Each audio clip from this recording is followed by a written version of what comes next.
দেখে শুনে কাজ কর। আচ্ছা ভাই ঠিক আছে।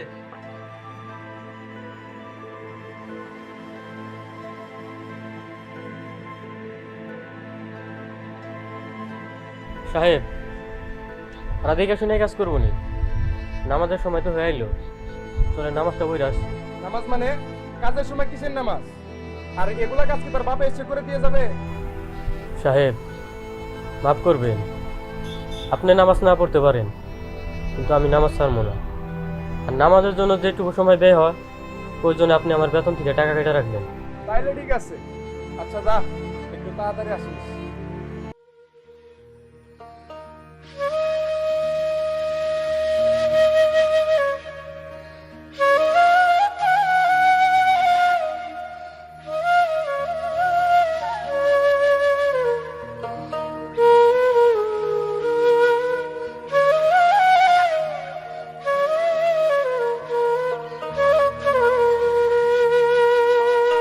ভাইজান, আপনি এই জায়গায়, আপনার তো আমি অনেকক্ষণ যাবো খুঁজতেছি। কিরে তন্ময়, তুই আবার আমার কিসের জন্য খুঁজছিস? সাহেব, আমার টাকাগুলো আমার ফিরে এলো। আমি মেলা ঝামেলার মধ্যে আছি, আর টাকাগুলো না পাইলে আমরা না খাই এমন। আরে তুই শুধু শুধু টেনশন করো। আমি তো তোরে বলছি তোর আমি বিদেশ পাঠাবো, তখন তোর ঝামেলা থাকবো না, কষ্টও থাকবো না। সাহেব, আপনি তো প্রতিবারই একই কথা, কিন্তু এই পর্যন্ত তো কোনো একটা জায়গায় আমরা পাঠাইলেন, আর আমাকে এই দিক দিয়ে থাকানোরও জায়গা নেই। আর আমরা তো 2 দিন ধরে না খাই রয়েছি, বাড়িতে খাওয়ানো নেই। আর তাছাড়া মানুষের বাড়িতে দিকে এখন কয়েকদিন চায় খাওয়ানো, তার থেকে ভালো আপনি আমার টাকাগুলাই ফিরে এলেন। আরে এখন আমি টাকা পাবো কই? আর সব টাকা তো তোর বিদেশের ব্যাপারে জমা দিয়ে দিচ্ছি। তুই একটা কাজ কর, আর কিছুদিন অপেক্ষা কর। আপনার পায়ে পড়ি, আমার টাকাগুলো আমার ফিরে এলেন।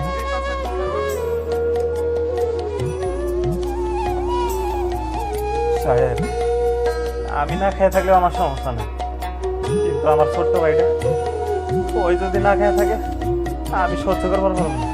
আরে তুই বেশি টেনশন করো, আমি তো তোরে বলছি তোরে বিদেশ পাঠাবো। যা বাড়িতে যা। সাহেব, আমি বাড়িতে যাবার পারবো না। আমি আমার টাকাগুলো নিয়ে যাবো, আমার টাকাগুলো ফিরে এলেন। ওই এই মালটারে আমার চোখের সামনে দিকে সরা, আর ওরে গাড় ধাক্কা দিয়ে বের করে দে। আরে এখন তো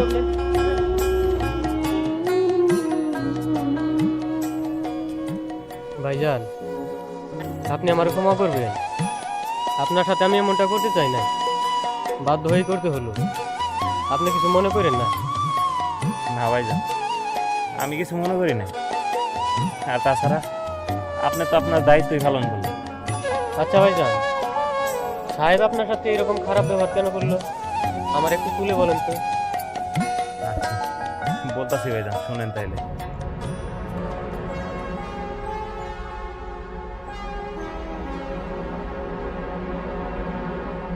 আমি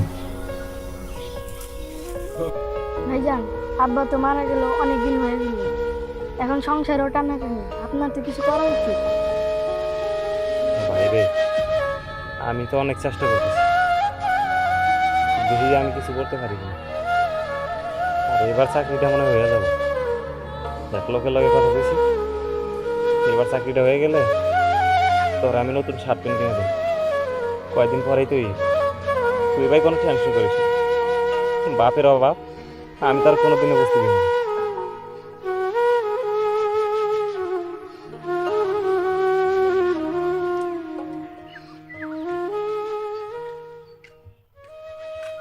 ভাইজান, আপনি এখানে মনে মনে আপনার কথাই ভাবতেছিলাম। আপনি তো জানেন আমার আব্বা মারা গেছে, আর আমাকে সংসারটাও এখন টানা পড়ার মধ্যে চলে আছে। ভাইজান, আপনি তো সবাইরই চাকরি বাকরি দিয়ে দেন, আমার একটা চাকরির ব্যবস্থা করে দেন না।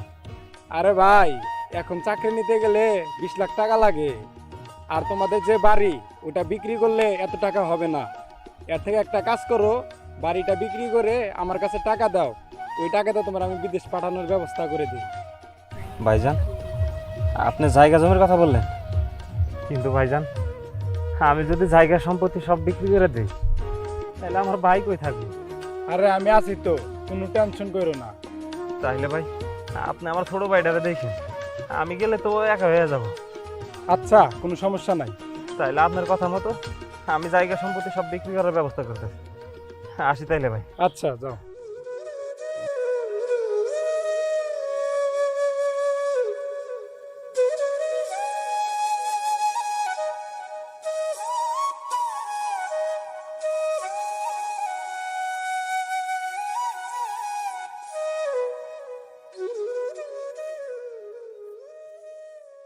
ভাই জমির ব্যাপারে রাখছিলেন, জমি বলে বিক্রি করবেন? হ ভাইজান, আপনারা আইছেন, আপনাদের জন্য অপেক্ষা করতেছি। এটাই আমাকে বাড়ি, আর এই যে আমাকে জায়গা, এটুকুই আমরা বিক্রি করে দিব। আমাকে শেষ সম্বল যা ছিল সবই বিক্রি করে দিতে হবে। ভাই আর বেশি কথা বললাম না, আপনি তো আমার আগেই বলছেন। আর টাকা পয়সা নিয়ে আইছি, এগুলো রাখেন। আর সময় মতো বাড়িটা খালি করে দিন, আমরা তাহলে যাই। আচ্ছা ঠিক আছে ভাই। আচ্ছা ভাইজান, আমি তার কথা মতো আমার বাড়ির সমস্ত জায়গা আর বাড়ি সহ সব কিছু বেচা দিয়ে তারা আমি টাকাগুলা দিছি, কিন্তু দেখেন এখন সে আমার লগে প্রতারণা করতেছে। বুঝলাম।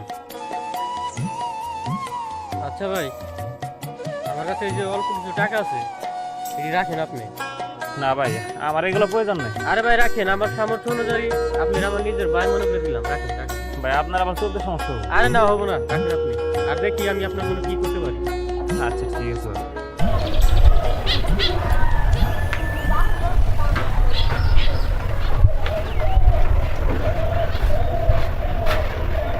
সাহেব, আপনারা কিছু কথা বলার জন্য আসলাম। কি বলতে চাস তুই? সাহেব, আপনি আমারা দেখতে পারেন না, এটা আমি মাইনা লইছি, কিন্তু ওই ভাইটার সঙ্গে যা করতেছেন এটা কিন্তু একদমই ঠিক নয়। আচ্ছা, তুই কি বলতে চাস এখন ক্লিয়ার করে বল। ওই জন্য আপনি আমার চাকরিটা নিয়ে নেন, কিন্তু ওই ভাই সব টাকাগুলো ফিরাই দেন আপনি।